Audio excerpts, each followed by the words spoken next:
गुरु प्यारी साध संगत जी, राधा स्वामी जी।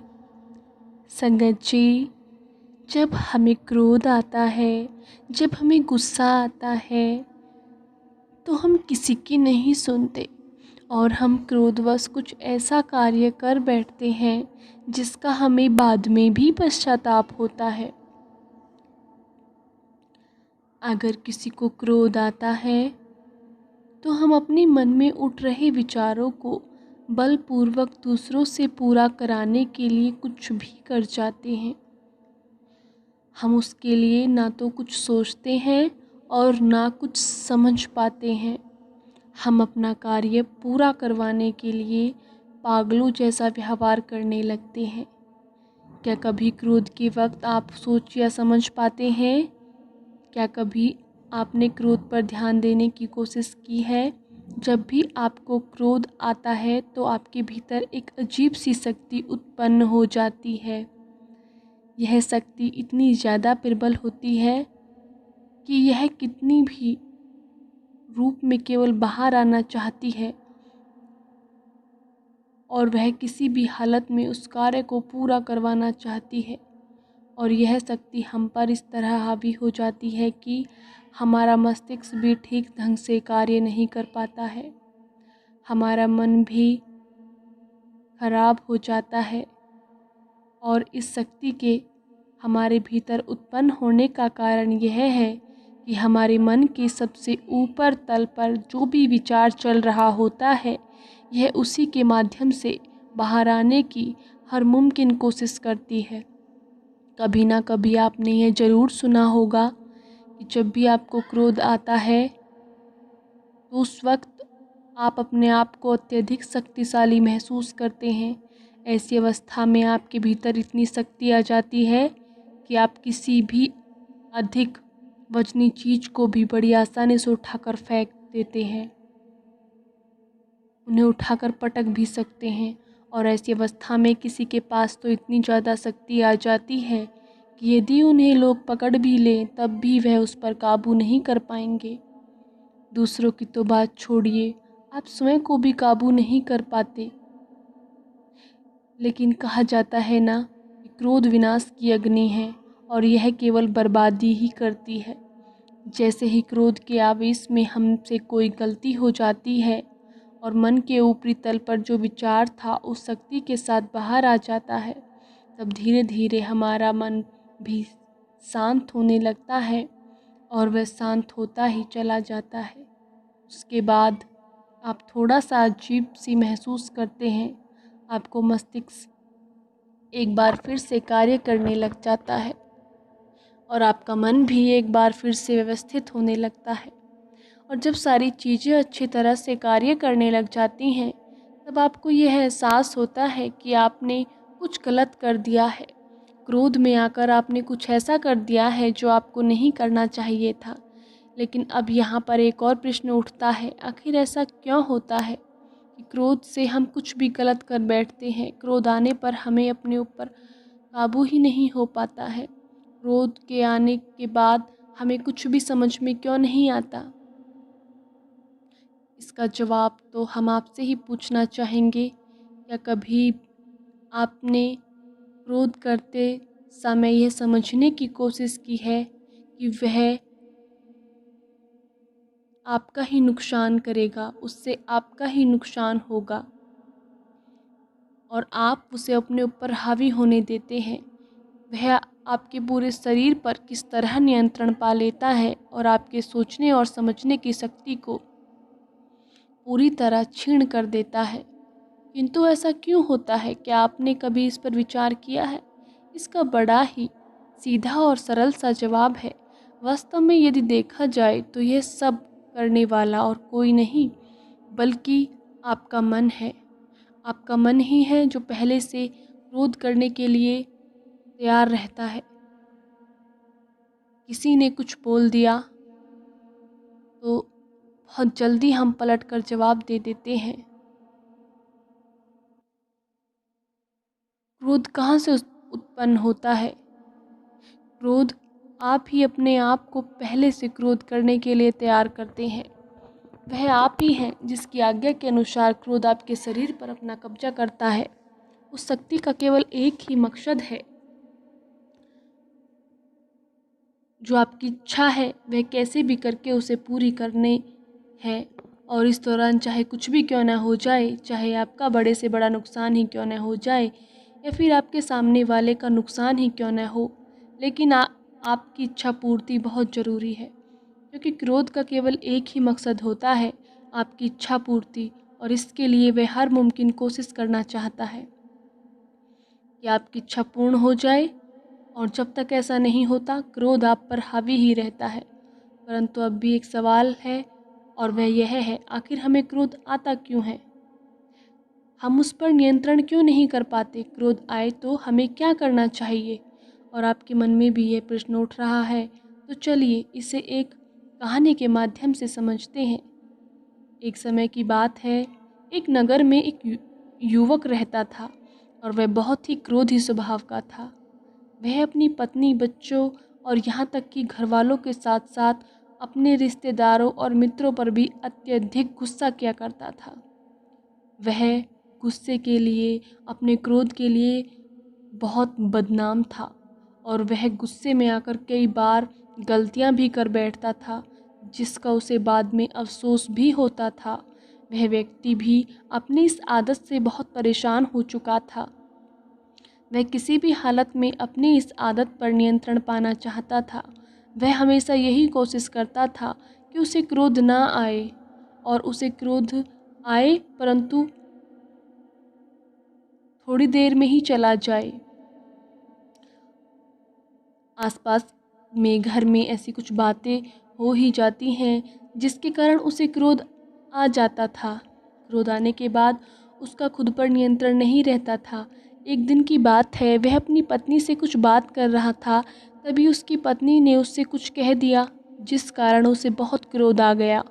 और क्रोध के आवेश में आकर उसने अपनी पत्नी के सिर पर पतीला दे मारा। उस पतीले के लगने के कारण उसकी पत्नी के सिर पर गहरी चोट आ गई। यह देखकर उस व्यक्ति का क्रोध भी धीरे धीरे शांत हो गया और उसे अपनी गलती पर बहुत पश्चाताप होने लगा।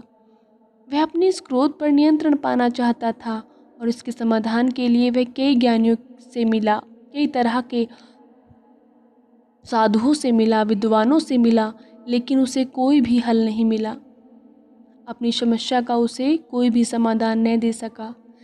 तभी एक दिन उसके एक मित्र ने बताया कि पड़ोस के गांव में एक बौद्ध भिक्षु आए हैं। वह सभी समस्याओं का समाधान करते हैं। वह तुम्हारे भी क्रोध का समाधान अवश्य कर देंगे, इसलिए एक बार तुम उनके पास जाकर अवश्य मिल लो। उस व्यक्ति ने जैसे ही यह बात सुनी, उसकी आंखों में एक अजीब सी चमक आ गई। उसे लगने लगा कि अब तो समस्या का समाधान समझो हो ही जाएगा। वह अगले दिन बौद्ध भिक्षु से मिलने के लिए चल पड़ा। उसने जंगल का रास्ता पाल कर लिया और जैसे तैसे पास के गांव में पहुंच गया। कुछ ही दूर और आगे चलने के बाद उसे उन बौद्ध भिक्षु का आश्रम भी दिखाई दिया। वह उस आश्रम में गया और उन बौद्ध भिक्षु को प्रणाम करके उनसे कहता है, हे गुरुवर, मैं बहुत परेशान हूँ।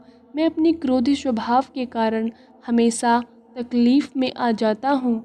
मुझे क्रोध करना अच्छा नहीं लगता, लेकिन मेरे ना चाहते हुए भी क्रोध मुझ पर हावी हो जाता है और मैं ऐसी ऐसी गलतियाँ कर बैठता हूँ जिसका मुझे बाद में पश्चाताप भी होता है। मैं छोटी छोटी बातों पर भी क्रोध कर बैठता हूँ। मेरे स्वभाव के कारण मेरे घरवाले मुझसे परेशान हैं, हालांकि मैं भी इससे खुद परेशान हूँ। मुझे बाद में पश्चाताप भी होता है। हालांकि मैं क्रोध करना नहीं चाहता, पर मुझसे हो जाता है, ये जानते हुए भी कि हर बार मुझसे ही तकलीफ़ ज़्यादा होती है, हर बार मुझे ही पछताना पड़ेगा, लेकिन फिर भी मैं इस पर नियंत्रण नहीं कर पा रहा हूँ। ये क्रोध मेरा पीछे छोड़ने का नाम ही नहीं ले रहा। यदि आपके पास कोई ऐसा उपाय है, कोई ऐसा मंत्र है, तो कृपा करके मुझे बताइए। मैं किसी तरह से इस क्रोध से छुटकारा पाना चाहता हूँ। मैं इस क्रोध को नियंत्रण में रखना चाहता हूँ। हे गुरुवर, ऐसा कोई उपाय बताइए जिससे मेरा क्रोध पूरी तरह से खत्म हो जाए, मुझे क्रोध आना ही बंद हो जाए। हे गुरुवर, मेरा मार्गदर्शन करें, मैं आपका आभारी रहूँगा। इस पर वह बौद्ध भिक्षु उस युवक से कहते हैं, अच्छा तुम्हें क्रोध आता है? चलो मुझे दिखाओ, तुम्हारा क्रोध देखना चाहता हूँ मैं। उन गुरुवर की बात सुनकर वह युवक थोड़ा सा आश्चर्य में पड़ गया। उसने उन बौद्ध भिक्षु से कहा, गुरुवर, भला क्रोध मुझे ऐसे कैसे आ सकता है? मेरे सामने भी तो कोई ऐसा होना चाहिए जिसे देखकर मुझे क्रोध आए। उस युवक की बात सुनकर वह बौद्ध भिक्षु उस युवक से कहता है, अच्छा ठीक है, वहाँ पर वह व्यक्ति तुझे दिखाई दे रहा है, तो उसके पास जा और उस पर क्रोध करके दिखा, मैं तुम्हारे क्रोध देखना चाहता हूँ। युवक उन बौद्ध भिक्षु की बात मान लेता है और उस व्यक्ति के पास चला जाता है, लेकिन कुछ देर बाद वह वहाँ से वापस लौट आता है। इस पर बौद्ध भिक्षु उस युवक से कहते हैं, क्या हुआ, अब तुम्हें क्रोध नहीं आया? इसके जवाब में वह युवक उन बौद्ध भिक्षु से कहता है कि मैं तो उस व्यक्ति को जानता तक नहीं, और जब तक मुझसे कुछ कोई कहेगा नहीं, भला मुझे क्रोध कैसे आएगा? इस पर बौद्ध भिक्षु उस युवक से कहता है, चलो ठीक है, कोई बात नहीं। तभी एक राजा का अंगरक्षक आता है और वह क्रोधित होकर उसे एक जमकर थप्पड़ लगाता है और कुछ अपशब्द कहते हुए उसे धक्का मारकर वहाँ से हटा देता है। इस पर वह युवक कुछ नहीं करता, वह चुपचाप अपने गाल पर हाथ रखकर और अपशब्द सुनकर वापस उन गुरु के पास लौट आता है। फिर वह बौद्ध भिक्षु उस युवक से कहते हैं, तुम्हारा क्रोध तो बहुत बुरा है, तो जाओ, तुम्हारा क्रोध मुझे देखना है, जाओ उसे एक थप्पड़ लगाकर आओ। यह सुनते ही वह युवक उन गुरु के चरणों में गिर पड़ा और उनसे दोनों हाथ जोड़कर विनती करने लगा, गुरुवर, वह राजा का अंगरक्षक है, यदि मैंने उसे थप्पड़ लगा दिया तो मेरी मृत्यु तय है। आप मुझे मृत्यु के मुंह में क्यों डाल रहे हो? मैं तो यहाँ आपके पास अपनी समस्या का समाधान लेने आया हूँ, लेकिन आप हैं कि मुझे मृत्यु के घाट उतरवाना चाहते हो। इस पर वह बौद्ध भिक्षु उस युवक से कहता है, ये तो बहुत गंभीर समस्या लग रही है। तुम्हारा क्रोध राजा के अंगरक्षक के सामने तो दिखाई नहीं दिया। चलो ठीक है, कोई बात नहीं, मैं तुम्हें एक ऐसे आदमी के पास ले चलता हूँ जिसके सामने तुम्हारा क्रोध अवश्य ही आ जाएगा। इतना कहकर उस युवक को एक पहलवान के पास ले गए और उस पहलवान की ओर इशारा करते हुए एक बौद्ध भिक्षु उस युवक से कहते हैं, वहाँ देखो, वह एक पहलवान है, कोई राजा का अंगरक्षक नहीं है, वह भी हम लोगों की तरह एक इंसान है। इसलिए वहाँ जाओ और उसके ठीक सामने खड़े हो जाओ और उसे कहो, पहलवानी छोड़कर हाथों में चूड़ियाँ पहन लो। और उस पहलवान को देखकर युवक की हालत तो पहले ही खराब हो चुकी थी। तभी वह युवक उन बौद्ध भिक्षु से कहता है, हे गुरुवर, वह तो बहुत हट्टा कट्टा है, वह तो मुझे उठाकर मारेगा, मैं उसके पास नहीं जाने वाला। इस पर बौद्ध भिक्षु उस युवक से कहते हैं, अरे कैसे नहीं जाओगे, मुझे तुम्हारा क्रोध देखना है, तभी तो मैं तुम्हारी समस्या का समाधान कर पाऊंगा। और याद रखना, अब की बार तुम्हें क्रोध आना ही चाहिए। जाओ, वह पहलवान अकेले ही खड़ा है। युवक डरता हुआ उसके सामने जाकर खड़ा हो गया और उस पहलवान से कहता है, सुनो पहलवान, ये पहलवानी छोड़कर अपने हाथों में चूड़ियाँ पहन लो। युवक के मुख से यह सुनते ही उस पहलवान को क्रोध आ गया। उसने उस युवक को पकड़ा और उसे पटक पटक कर मारा। जैसे तैसे उस युवक ने अपनी जान छुड़ाई और उसे कुछ अपशब्द कहकर वहाँ से भाग गया। वह भागता हुआ सीधा उन बौद्ध भिक्षुओं के पास आ पहुँचा और उन बौद्ध भिक्षुओं से कहता है, गुरुवर, लगता है आप मुझे आज मृत्यु के घाट उतार कर ही छोड़ेंगे। इस पर बौद्ध भिक्षु मुस्कुराने लगे और उस युवक से कहते हैं, मैं तो बस तुम्हारा क्रोध देखना चाहता हूँ, उस क्रोध को देखना चाहता हूँ जिससे तुम परेशान हो रहे हो। कहाँ है तुम्हारा क्रोध? उस पहलवान ने भी तुम्हें इतना पीटा, तुम्हें इतना कुछ कहा, लेकिन उसके बाद भी तुम कुछ नहीं कर पाए। आखिर तुम्हारा क्रोध कहाँ गया? क्या तुम्हें क्रोध नहीं आया? और अगर आया तो तुमने उसे उस पर क्यों नहीं उतारा? तुम तो जब मेरे पास आए थे मुझसे यही कह रहे थे, तुम्हारा क्रोध बहुत बुरा है और तुम अपने क्रोध पर नियंत्रण नहीं रख पा रहे हो। तुम उसी का समाधान तो मेरे पास लेने आए थे, लेकिन जब तक तुम्हें क्रोध आएगा ही नहीं तो मैं उसका समाधान तुम्हें कैसे बताऊंगा। इस पर वह युवक उन बौद्ध भिक्षु से कहता है, गुरुवर, अगर मैं इन सब लोगों पर क्रोध करूंगा तो यह सब तो मुझे मार डालेंगे। मैं उन पर क्रोध कैसे करूं। इस पर बौद्ध भिक्षु जोर जोर से हंसने लगे और उस युवक से कहते हैं, अच्छा, तो इसका मतलब है तुम्हारा क्रोध केवल कमज़ोर व्यक्तियों पर ही निकलता है, और इसका अर्थ यह भी हुआ कि तुम केवल सोच समझ कर ही क्रोध करते हो। तुम्हें किस पर क्रोध करना है, कब करना है, क्यों करना है और किस पर नहीं करना, तुम्हें अच्छी तरह से तुम्हें सब पता है। इस पर वह युवक उन बौद्ध भिक्षु से कहता है, ठीक है, ऐसा बिल्कुल नहीं है, मुझे क्रोध आ जाता है, मैं क्रोध करना नहीं चाहता। अभी कुछ दिनों पहले ही मैंने अपनी पत्नी के सर पर पतीला दे मारा था, जिसके उससे उसके सर पर गहरी चोट आ गई थी। उसके बाद मुझे बहुत पछतावा भी हुआ। इस पर वह बौद्ध भिक्षु उस युवक से कहते हैं, जिस बात पर तुमने अपनी पत्नी पर क्रोध किया था, क्या तुम उसी बात को लेकर अपने माता पिता पर क्रोध कर सकते हो?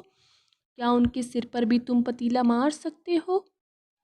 इसके जवाब में यह युवक उन बौद्ध भिक्षु से कहता है, हे गुरुवर, आप ये कैसी बातें कर रहे हैं? वह तो मेरे माता पिता हैं, वह मुझसे बड़े हैं, मैं उन पर कैसे क्रोध कर सकता हूँ? उन्होंने मुझे जन्म दिया है, मुझे पाल पोस कर बड़ा किया है। इस पर बौद्ध भिक्षु उस युवक से कहते हैं, मैं भी तो तुम्हें यही समझाने का प्रयास कर रहा हूँ कि क्रोध कोई समस्या नहीं है, समस्या तो हम हैं। हम जानते हैं कि हमें क्रोध किस पर और कब करना चाहिए और किस पर नहीं। तुमने जिस प्रकार अपने से शक्तिशाली पर क्रोध नहीं किया, ठीक उसी प्रकार हम अपने से शक्तिशाली किसी भी व्यक्ति पर क्रोध नहीं कर सकते। हम चाहकर भी वहाँ पर क्रोध नहीं कर सकते, क्योंकि हमें पता है उसका खामियाजा हमें भुगतना पड़ेगा। और हमारे अंदर एक डर की भावना भी रहती है कि अगर हम अपने से शक्तिशाली के ऊपर गुस्सा करेंगे तो वह हमें बदले में उसका परिणाम खराब हो सकता है। और ठीक उसी प्रकार हम जिनका बहुत सम्मान करते हैं, जिनका बहुत आदर करते हैं, हम उन पर भी क्रोध नहीं कर पाते। हम क्रोध करते हैं तो केवल उन लोगों पर जो हमसे कमज़ोर हैं, जिनका हमें पता है वे हमारा कुछ नहीं बिगाड़ सकते। और इसी कारण तुम्हें ये समझने की आवश्यकता है कि तुम मतलबी हो। तुम अपना मतलब पूरा करने के लिए अपनों से कमज़ोर पर क्रोध करते हो, क्योंकि तुम जानते हो वह तुमसे कमज़ोर है और क्रोध करने पर वह तुम्हारा कार्य भी पूरा करेगा। और इसी कारण तुम्हारे भीतर से क्रोध निकलता है, और वह भी केवल अपनी बात मनवाने के लिए। इस पर वह युवक उन गुरुवर से कहता है गुरुवर, आपने जो भी कुछ कहा वह बिल्कुल सत्य है। यदि कोई मेरी बात मान ले तो मुझे क्रोध नहीं आएगा, किंतु हे गुरुवर, जब मुझे क्रोध आता है तो मैं उस पर नियंत्रण नहीं रख पाता हूँ।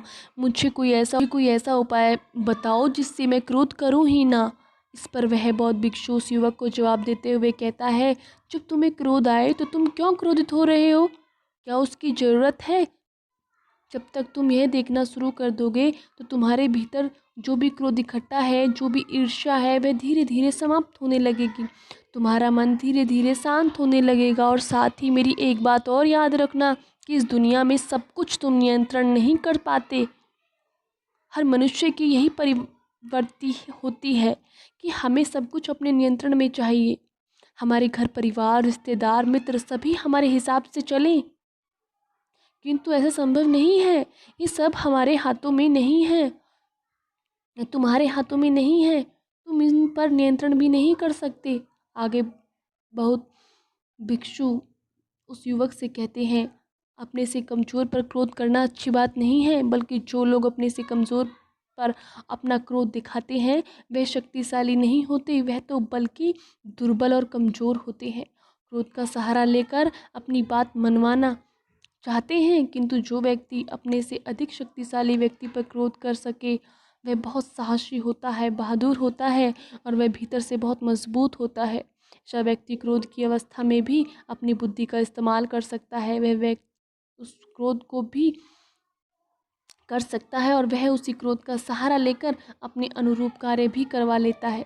आगे गुरुवर उस गुरु युवक से कहते हैं, समस्या का हल क्रोध से नहीं क्रोध तो केवल विनाश के लिए इस्तेमाल होता है।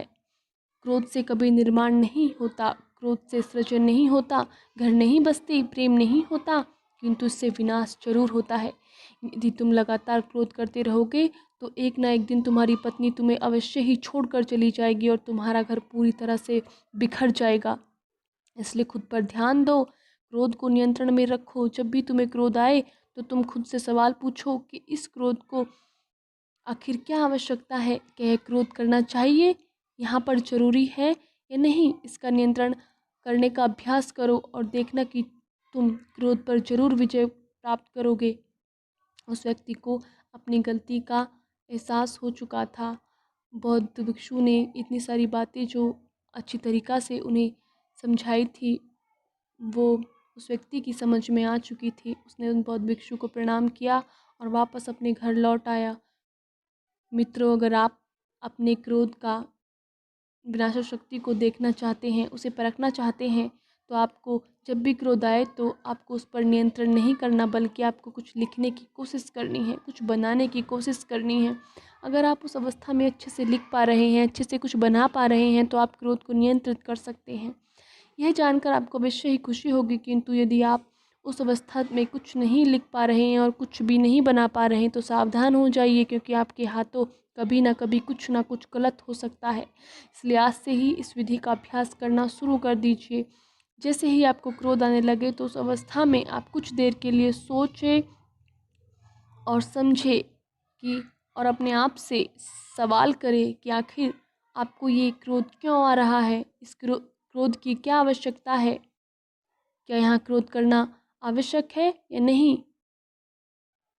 तो यह थोड़ा सा मुश्किल ज़रूर है, लेकिन अगर आप ऐसा करेंगे तो आप ज़रूर अपने क्रोध पर नियंत्रण कर पाएंगे और यह एक आपकी आदत सी बन जाएगी।